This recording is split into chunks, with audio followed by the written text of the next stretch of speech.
Negro. Esto lo vieron en psicología, supónganse. Vamos a lo más básico. Lo simbólico, cuando un chico simboliza, ¿qué hace?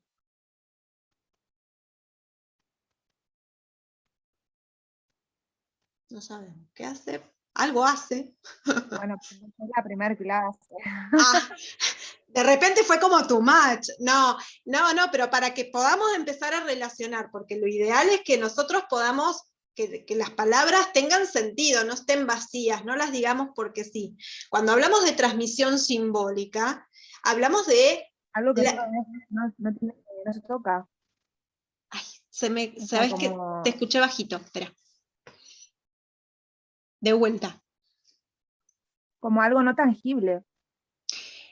Claro, cuando Siento. un chico juega y decimos que tiene un juego simbólico, el chico está jugando, no sé, agarra la muñeca y juega a que es papá o mamá. Está jugando. Es una representación. Sí, exacto. Está jugando el como si, el famoso como si. Bueno, cuando nosotros hablamos de la transmisión simbólica, hablamos de la transmisión cultural, hablamos de las representaciones culturales que esa sociedad necesita para transmitirle a las nuevas generaciones para que se muevan en esa sociedad. Si no sabemos cómo, qué códigos se manejan, no nos podemos incorporar, ¿sí? Yo no puedo ir, ¿se acuerdan que hablábamos de modo muy extremo? A ver, podemos hablar de lo cuchillo y el tenedor. No puedo ir a un restaurante y poner los pies arriba de la mesa y comer con los dedos de las manos, porque no está instalada esa representación, esa construcción. Se come con cuchillo y tenedor, ¿sí? Salvo las empanadas. No. Digamos, tenemos ahí códigos que nos van transmitiendo que responden a construcciones culturales, sociales. Digamos, es un ejemplo muy burdo, pero también está cómo nos tenemos que comportar con los mayores, cómo respetamos a los adultos de la tercera edad, cómo nos posicionamos frente a la infancia o a las infancias, hablaríamos hoy. Bueno, todas estas cosas son parte de lo que llamamos transmisión cultural. Y cuando nosotros hablábamos de educación, hablábamos de transmisión cultural. Ninguna de estas palabras remite a estas cuestiones, ¿no? Como que este señor está hablando de la educación como algo, ¿no? Como una cosa que puedo ir a comprar al supermercado, ¿no? Voy a la Anónima, compro leche, compro manteca, compro un paquete de educación envasada. Y desde este lugar, entendiendo el sentido que le está dando un lugar de objeto de mercancía, ¿sí? Una cosa que se compra y se vende, como cualquier otra cosa que se compra y se vende. El problema acá, y ahí volvemos a debatir y tomemos lo que dijo Belén, porque el discurso empieza a naturalizarse. Este discurso de esta lógica empresarial choca de lleno con una mirada de la educación como un derecho. ¿Por qué decimos que es un derecho? Es un derecho porque es un derecho del ser humano ser parte y recibir todas aquellas herramientas culturales que necesita para moverse en el contexto que tiene que moverse, en la sociedad de la cual forma parte. Entonces, si lo entendemos desde este sentido, como que toda esta mirada se cae. Ahora, este señor está metido en un posicionamiento en donde toda su lógica se sostiene y de hecho cierra. Pero tiene un posicionamiento, tiene un fundamento y tiene un sentido. Ahí ustedes el debate es interno y es de construcción, ¿sí? Ahí Belén le decía, bueno, pero la lógica de esto de hacer carreras cortas está bien. Bueno, siempre y cuando el punto de sea, partida. no digo que esté bien, pero digo que en Chile, por ejemplo, las carreras son tan largas y es tanto lo que pagan que después de recibirse incluso y hasta cuando son mucho más grandes, siguen pagando su carrera universitaria. Y esto es porque es caro y son muchos años. Entonces el hecho de pensar que sean menos años que se puede hacer, no es que va a tener menos capacidades, es una posibilidad para un país como es Chile, que tiene otro contexto, Mm, para mí, ¿no? sí, ahí entras en la Queda mucha lógica. gente afuera. Sí, a ver, Esto no se discute, que si lo pensamos acá en Argentina, sería terrible porque queda muchísima gente afuera, pero en Chile es algo, o sea, normal, allá siempre se pagó la educación. bueno, por eso. Hay varias cosas para pensar y los que vamos a intentar pensar en todo este tiempo que nos queda. Primero, la primera respuesta que te doy es, carreras cortas, porque son muy costosas, las pueden pagar quienes tienen más. Entonces van a ser las carreras largas los que los pueden pagar. Ahí tenemos una limitante. No cualquiera puede ingresar a esa carrera porque por lo larga que es no la podés sustentar. Con lo cual ya hay un filtro. Filtro económico hay Como ahí. claro, y acá, por ejemplo, como en un momento creo que dice como que si no, si es gratis, como que se recibirían muchas personas y después no habría trabajo. Creo que dice eso en un momento, ¿no? Sí, dice algo Pero, así. pero por ejemplo, acá vos vas a una universidad gratuita, como por ejemplo, vuelvo con la UBA, y hay un CBC. O sea, hay un filtro también, pero no económico. Claro, no. Y el CBC está pensado no con la intención del filtro, sino con la intención de aproximación a ciertos conceptos que tenés que tener para cualquier carrera. No está pensado como filtro. Igual, nada, interesante para debatir y pensar. Mi experiencia, por ejemplo, en el CBC es justamente esa, que te ayudaba a entender la lógica universitaria, cualquiera sea la carrera que siguieras, porque todos estábamos mezclados. Entonces no tenía la lógica de filtro, sino la lógica de entender algunas cuestiones de universidad, pero si así se Claro. tomaba. No importa, ese es debate aparte y debate con respecto al lugar de la universidad. Pero volvamos a las lógicas que subyacen, ¿no? Y lo que me interesa como responderle con respecto al posicionamiento. A mí lo que me quería trabajar con ustedes son estos dos sentidos que se chocan, ¿no? Si yo pienso que la educación es un bien económico, la lógica que se construye es una lógica de gasto, de inversión. Como la educación es un gasto, tengo que invertir. La inversión me tiene que redituar algo, ¿no? Como en términos de oferta y demanda. Si hay mucha oferta de esto, va a haber mucha demanda, digamos. Mejor que no se formen todos en esto, porque si no, después van a sacar los puestos de trabajo. Está pensado con una lógica de intercambio. Es una mirada economicista. Y si miramos a la educación desde una lógica económica, perdemos de base lo que la educación es. Y la pedagogía ahí no tiene nada que hacer, porque la pedagogía con esta mirada no está parada en la pedagogía, no tiene un posicionamiento pedagógico, tiene un posicionamiento económico, ¿no? Es un bien económico, que inversión, gasto, compro y vendo, carreras cortas para los que menos pueden, carreras largas para que los puedan pagar, digamos, hay una No, y lógica. además uno no tenés libertad para elegir la orientación que querés seguir. O sea, bueno, yo puedo pagar esta carrera, entonces voy a hacer esto. Pero Bueno, realmente por ahí no lo querés hacer, sino que querés hacer algo que es más costoso, digamos.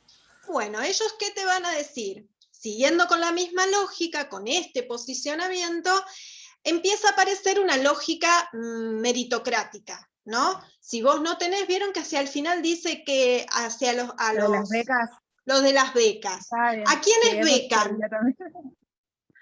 A los más capos. A los más capos, a los que son meritorios de ser becados, ¿no? No se ubicaron en el lugar social que debían, entonces por su mérito y por su talento los vamos a becar, ¿no? Como una especie de dádiva, ¿no? bueno, te lo mereces vos y los 25 restantes no, ¿no? Como una lógica de beneficio al talentoso. Esta lógica también es una lógica peligrosa para la educación. Principalmente porque empiezan a distinguir quiénes sí reciben y quiénes no. Como si la educación, entendida de esta manera, correspondería a que tengas más bagaje cultural uno que el otro. Todos nos vamos a mover en este contexto y en esta realidad. A mí lo que quiero que puedan visualizar son los sentidos, ¿sí? A mí lo que me interesa es que vean las lógicas. Y que siempre, decirle que a Débora que salga, porque no la veo en la sala de espera. Si no, no la voy a poder admitir. Esta es una lógica. Esta es una lógica que responde, ustedes hablaban muy bien del contexto chileno. El contexto chileno tiene, ¿sí?, en su historia y en su haber una política distinta de la Argentina. Pero en este sentido, nosotros tenemos que trabajar con las posiciones actuales que hoy se debaten en el escenario educativo, acá, en este contexto, acá, en Latinoamérica, ¿sí? Y Argentina no está fuera. Y en este contexto, esta lógica empresarial que nos presenta este autor está presente, ¿sí? Y por supuesto, hacen ruido algunas cosas y otras se empiezan a instalar con mucha fuerza y se empiezan a querer naturalizar. Lo que nosotros tenemos que evitar es que se naturalice. Y tenemos que ver los fundamentos y los argumentos para que podamos encontrarle el sentido que queremos y que queremos transmitir. Yo les voy a compartir 2 filminas. A ver si las puedo compartir, espera. Chingui, chingui, chingui, chingui. Esperen a ver. No me deja, esperen.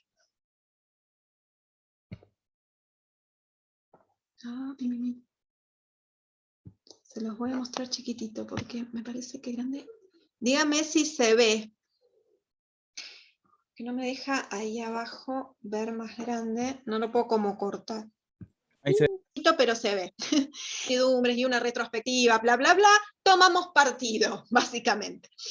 Tomamos partido siempre, y esto es lo que les estamos transmitiendo desde el inicio del profesorado. Hay posiciones que se sustentan y que estas definen los sentidos desde donde analizamos, interpretamos, actuamos. Con lo cual estamos con un posicionamiento asociado a los sentidos que queremos transmitir. Nosotros estuvimos diciendo en la primera parte de este encuentro que para nosotros educación, o incluso Lola habló de educaciones en plural, y está bueno porque tiene que ver con las distintas formaciones y por distintos caminos que transitamos, que lo asociábamos con el encuentro, con la formación, con la humanidad, ¿no?, con el mundo cultural. Y en definitiva, lo vimos y lo vamos a volver a tomar, un pedagogo francés que se llama Philippe Mérier, que dice que este tipo de prácticas educativas, con este sentido y con este posicionamiento, promueven lo humano y construyen la humanidad. Con este sentido, la lógica de un bien económico no entra, ¿sí? Y sobre todo, este sentido de promover lo humano y construir la humanidad está de la mano del proceso de democratización. Y ahí, está re chiquitito, pero básicamente lo que dice una autora argentina, que habla de la educación como un acto político. Freire también introduce la educación como una problemática política, pero no política por dejo de compartir un momentito, no política por política de conjunto, política partidaria, sino porque ocupa a esa sociedad, a ese conjunto de personas que conforman ese grupo social. ¿Está bien? Entonces, la educación es una problemática política porque es lo que esa sociedad, ese grupo social necesita de herramienta cultural para seguir sosteniéndose a lo largo del tiempo. Si lo pensamos entonces desde este lugar, compartimos con esta autora, Fehlfeber, el proceso necesario de democratización. Y ahí aparece otra palabra que va a ser fundamental para entender, primero, el enfoque de los derechos. ¿El enfoque de los derechos qué es? Cómo los derechos, desde una mirada histórica y política, se fueron construyendo a lo largo del siglo, desde antaño, ¿no? Pero desde el siglo XIX, XX, hasta hoy XXI, en donde entendemos que a lo largo de la historia el derecho a la educación ha pasado con distintas miradas, ¿no? Pasó de ser un derecho individual a ser un derecho social, y si lo entendemos como un derecho social, entendemos que es un derecho de la persona en su relación con ese grupo social en el cual se encuentra. Pero para que el proceso de democratización realmente sea democrático, no solamente tenemos que decirlo discursivamente, sino que tienen que estar dadas las condiciones materiales para la efectiva realización y cumplimiento de ese derecho. ¿Está bien? A lo largo de la historia, el enfoque de los derechos se fue construyendo, ¿sí?, de la mano de este proceso de democratización. Nosotros vamos a ver cómo este proceso se fue dando, situándolo en América Latina y situándolo en Argentina, cómo se reflejó en los marcos legales, como para llegar a un posicionamiento en el cual decimos que la educación es un derecho y que como tal es responsabilidad del Estado garantizar las condiciones materiales de todo tipo para el cumplimiento de esa efectiva aproximación a las cuestiones que la educación se encarga, que dijimos recién, el bagaje cultural, la introducción en el mundo cultural, la introducción con la humanidad. ¿Sí? Lejos entonces de esta lógica y de esta mirada más empresarial. ¿Y por qué la trabajamos? La trabajamos porque está hoy en el discurso, está presente, no es privativo. Para que tengamos una crisis mental. En realidad no es mental, sino cultural, política además, y no es privativa de Chile, digo. Estas lógicas empresariales, que ya hoy le podemos decir lógicas neoliberales, que las vamos a trabajar, quieren instalarse, quieren naturalizarse en todas las esferas sociales y en la educación también. Por eso es necesario, y por eso ahí es necesaria la materia en cuestión, la pedagogía, para volver siempre sobre los fundamentos claves de qué es para nosotros educar y desde qué lugar y qué sentido le damos a todas las propuestas que llevamos adelante. Este es el desafío que yo los invito a transitar en esta segunda parte. Encontrar detrás las lógicas, los sentidos. No nos dejemos imponer ideas, sino entendámoslas, ¿sí? Comprendamos que detrás, ¿no?, de determinadas propuestas hay sentidos, hay intenciones. ¿Y qué lugar queremos que estas posiciones tengan y desde donde yo, cada uno de ustedes, va a ir construyendo su rol del docente. ¿Está bien? La idea es que podamos ver lógicas neoliberales,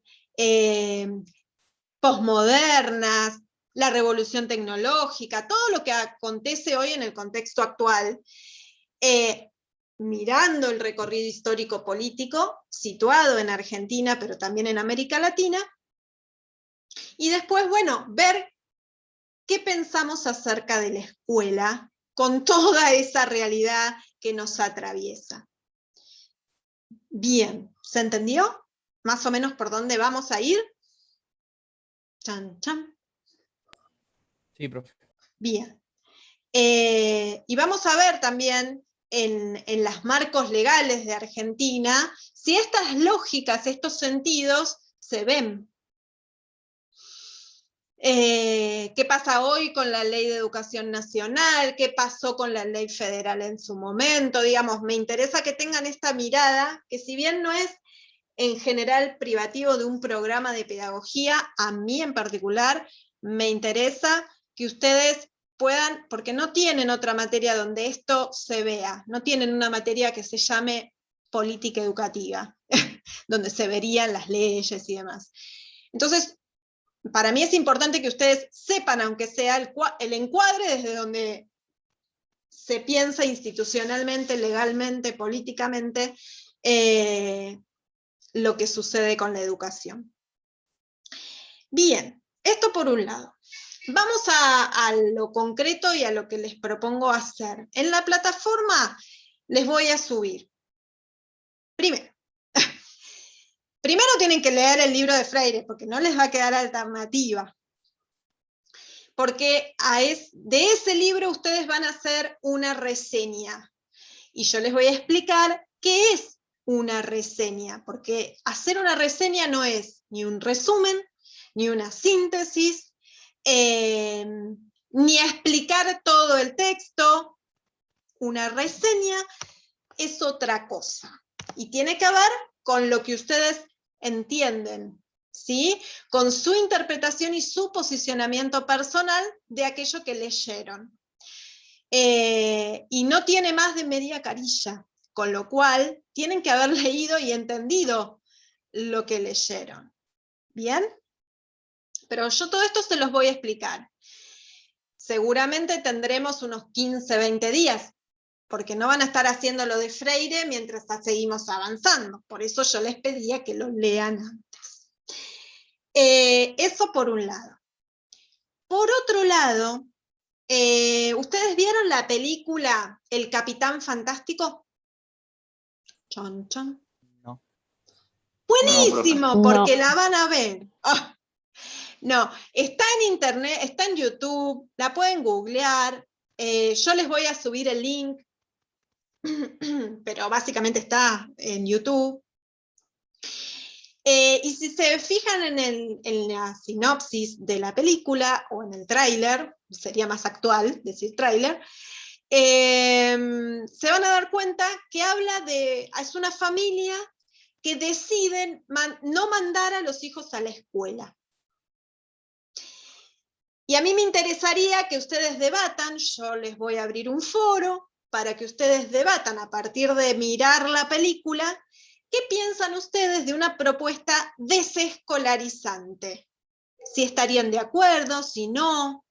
Piensen siempre que es un disparador, porque la película es ficción, pero nos invita a pensar qué pasa con la escuela como institución, ¿sí? Que fue lo primero que hablamos en la primera parte del encuentro. Así que eso van a tener también, mirar la película e intervenir en el foro. ¿Bien? Y después ustedes tenían para hacer lo de las parejitas, ¿no? Leer la postura, y yo quería que las compartan.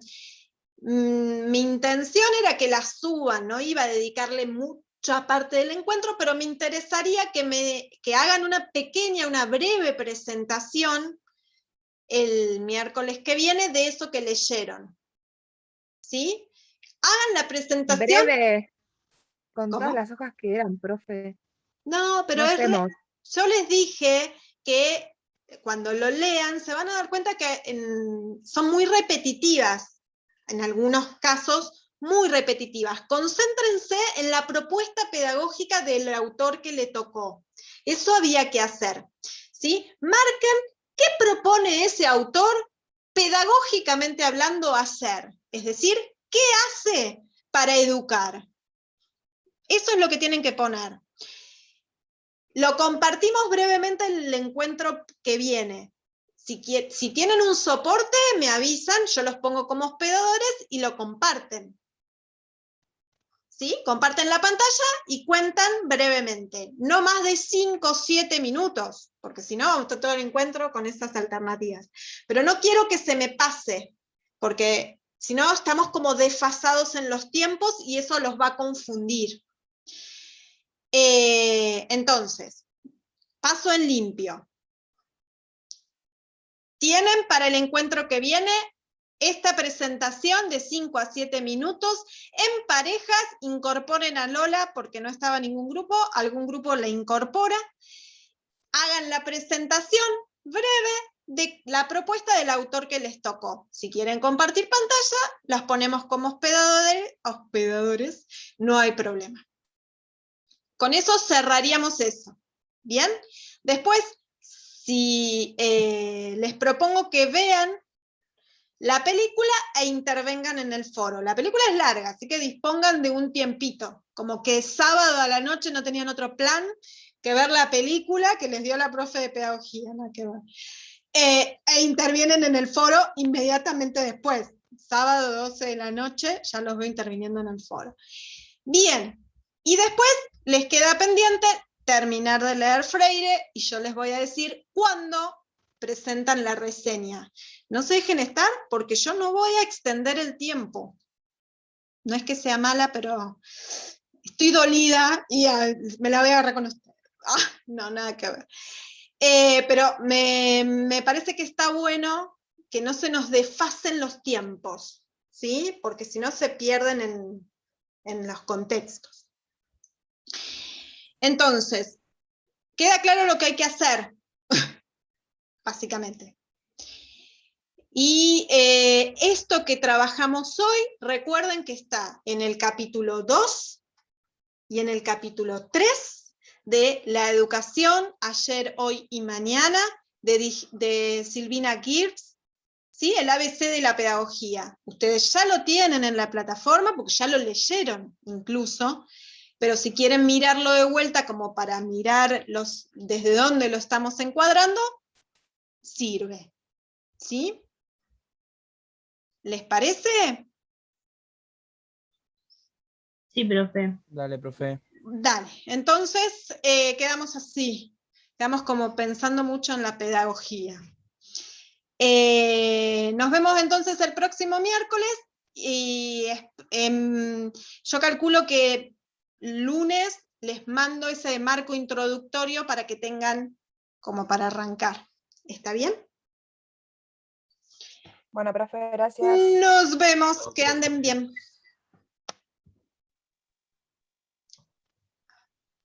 Chao, profe, gracias. Chao, chao. Hasta luego, profe. Chao, chao.